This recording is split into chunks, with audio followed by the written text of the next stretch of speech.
Deoxyribonucleic acid, double helix, twisted ladder, nucleotides, base pairings, DNA. For centuries, scientists have wondered how information and traits were passed from generation to generation. This story begins with an Austrian monk named Gregor Mendel. Gregor Mendel, now considered to be the father of genetics, had completed many experiments with pea plants and was able to gain an understanding of how traits were passed from generation to generation. These traits were eventually determined to be genes, which are pieces of DNA.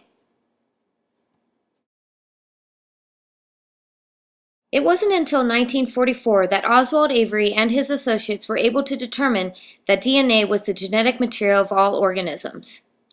DNA contains the codes for all the information about an organism.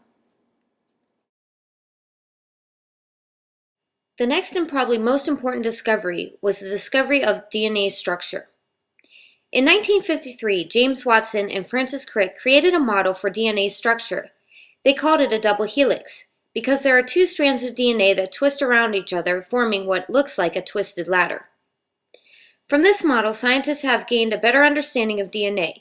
They have been able to determine that specific bases always pair with each other. Adenine always pairs with thymine, and cytosine always pairs with guanine. This discovery has led to the understanding of DNA replication, which is how DNA copies itself to be passed on to new cells, as demonstrated here.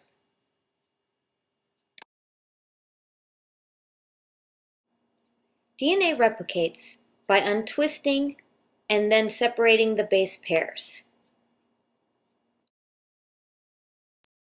Once the DNA has untwisted and separated, the new base pairs and backbone can be added to each side,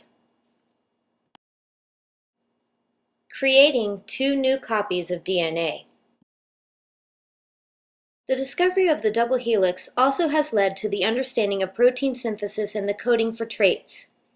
RNA is first transcribed from the DNA and takes the information outside of the nucleus to the ribosomes. Here, it will direct the building of proteins by using the codes given to it by the DNA. Once the proteins are built, they determine the specific traits of an organism, such as eye color, plant flower color and shape. Thus, this is the story of how DNA was discovered and what its importance is. DNA, deoxyribonucleic acid, double helix, twisted ladder, nucleotides, base pairings.